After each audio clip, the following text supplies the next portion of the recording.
তমলুকে খেলা একেবারে জমে গিয়েছে। একদিকে তৃণমূলের হয়ে লড়ছেন দেবাংশু, আর অন্যদিকে প্রাক্তন জাস্টিস অভিজিৎ গাঙ্গুলি বিজেপির হয়ে প্রচারে ঝড় তুলে মমতা বন্দ্যোপাধ্যায়কে রীতিমতো পদত্যাগ করতে বলেছেন। এরপরই আর চুপ না থেকে রীতিমতো মমতা বন্দ্যোপাধ্যায় অভিজিৎ গাঙ্গুলিকে চাঁচা ছোলা ভাষায় আক্রমণ শানিয়েছেন। আসুন শোনাই কি বললেন মমতা বন্দ্যোপাধ্যায়, শুনুন।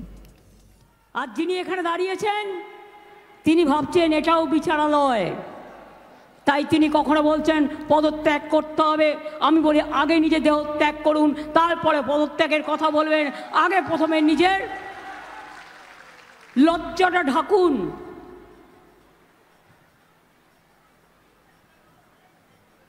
নিজের লজ্জাটা ঢাকুন। আপনি বিচারালয়ের কলঙ্ক, আপনি বিচারালয়কে কালিমালিপ্ত করেছেন। আপনার কোনো অধিকার নেই মানুষের কাছে এসে মানুষের কথা বলবার। ছিলেন তো বিকেশ ভট্টাচার্য জুনিয়র, যিনি সবার চাকরি খান, আর এখন হয়েছেন গদ্দারের জুনিয়র না সিনিয়র আমি জানি না। সেই জন্যেই মমতা ব্যানার্জিকে গালাগালি দেওয়ার আগে বলবো, মমতা ব্যানার্জি তো অনেক দূরের কথা, আগে দেবাংশুর সাথে লড়ুন। আগে দেবাংশুর সাথে লড়ুন, তারপরে কারোর সাথে লড়বেন। অন্য প্রার্থী এখানে আমরা দিইনি। কেন দিইনি? জেনে শুনেই দিইনি। ছাত্রছাত্রীদের সবচেয়ে বেশি চাকরি খেয়েছেন উনি মিথ্যে কথা বলে। তোমার যদি বলার থাকতো এটা ভুল হয়েছে সংশোধন করে নাও, আমার কোনো আপত্তি নেই। তুমি এক কথায় সবার চাকরি খেয়েছো, ছেড়ে দাও তোমায়।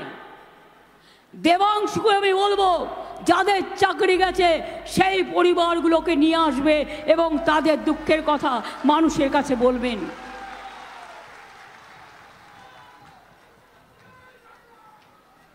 প্রশাসন গেছে কোর্টে, প্রশাসন প্রশাসনের মতো করবে, ছাত্রছাত্রীরাও গেছে। আমি সারা বাংলার সমগ্র মানুষকে বলবো, দেখুন আজ যদি ভাবে 26,000-এর চাকরি চলে যায়, 2.5 লক্ষ পরিবার, তাকে বলছে 8 বছর কাজ করেছে, ওই 8 বছরের 12% সুদ সহ সব টাকা ফেরত দিতে হবে। একটা লোক শ্রমদান করেছেন, শ্রমদানের বিনিময়ে সে টাকা ফেরত দিতে পারে? আর যাকে প্রার্থী করেছেন মহানুভব, একেবারে ঈশ্বরের পরেই উনি, নাকি ঈশ্বরের ওপরে হবে? কোথায় কোথায় স্টুডেন্টদের চাকরি খেতেন, চাকরি যারা কর্মপ্রার্থী চাকরি খেতেন। আবার 4 সপ্তাহে 12% সুদে টাকা ফেরত দাও। আপনি সারা জীবন কাজ করে সারা জীবনে যে টাকা খেয়েছেন, আপনি শ্রম দিয়েছেন, আপনি শ্রমের পরিবর্তে টাকা কখনো ফেরত পাওয়া যায়? যায়।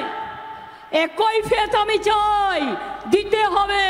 আর যিনি এখানে এই ছাত্রছাত্রীদের চাকরি খাওয়ার জন্য প্রথম হাত নেড়েছিলেন, প্রথম সই করেছিলেন, এই মানুষটা আজকে আপনাদের এখানে দেবাংশুর বিরুদ্ধে লড়াই করছে।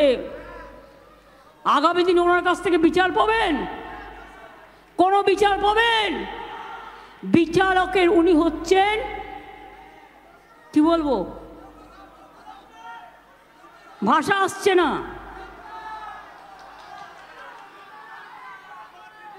যিনি বিচারকের আসনে বসে বিজেপির সাথে ফোনে কথা বলতেন, নিজেই বলেছেন, বিচারের আসনে বসে সবার চাকরি খেতেন আর বিজেপি পার্টি করতেন, আর অন্য পলিটিক্যাল পার্টিদের টিভিতে গিয়ে গালাগালি দিচ্ছেন, তাকে আমি কি বলবো? নামটা আপনারা ঠিক করে দেবেন। এর আগে বারবার অভিজিৎ গঙ্গোপাধ্যায় নিশানায় ছিলেন মমতা বন্দ্যোপাধ্যায়। মমতাকে আক্রমণের সুরে বিদ্ধ করেছিলেন প্রাক্তন বিচারপতি। কি বলেছিলেন প্রাক্তন বিচারপতি অভিজিৎ গঙ্গোপাধ্যায়, শুনবো। আমার অত্যন্ত খারাপ লাগছে যে এরকম একজন জোচ্চোর মুখ্যমন্ত্রীর প্রশাসনের পাল্লায় আমরা আছি। এই মুখ্যমন্ত্রীকে এক্ষুনি পদত্যাগ করতে, এক্ষুনি। অবশ্যই আমি প্রথমেই আমি এই জোচ্চোর মিথ্যাচারী মুখ্যমন্ত্রী, যিনি জোচ্চুরিকে প্রশ্রয় দেন, যার সে তৎকালীন শিক্ষামন্ত্রী, যিনি দালালি করেছিলেন, যিনি জেলে, তার যদি বিন্দুমাত্র লজ্জা বলে কোনো জিনিস থাকে, এক্ষুনি তার পদত্যাগ করা উচিত। এবং এখন থেকে এই নির্বাচন রাষ্ট্রপতি শাসনের আড়ালে রাখা উচিত। আমার লাগছে বলতে আমার যে খুব আনন্দ হচ্ছে তা নয়, কারণ এই এই জোচ্চুরির আন্ডারে,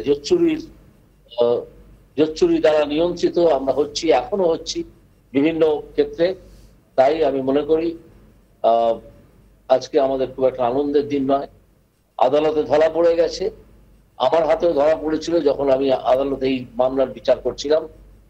এখন আবার ধরা পড়ে গেছে এবং অত্যন্ত উপযুক্ত রায় হয়েছে। যদি লজ্জা থাকে, লজ্জা বলে কোনো জিনিস সরে থাকে, আগে তারা পদক করুক, তারপর দেখবো ধরা পড়ে কি করে না। তারা তো সুরক্ষা বলয়টা নিয়ে রেখেছে, সুরক্ষা বলয়ের বাইরে যাক, তারপর দেখবো। বলেছিলেন যে আপনি জজিও দিচ্ছে রাজনীতির ময়দানে আসুন, আমি রাজনীতির ময়দানে এসছি, তাদের তো আর ঠিকই দেখতে পাচ্ছি না এখানে।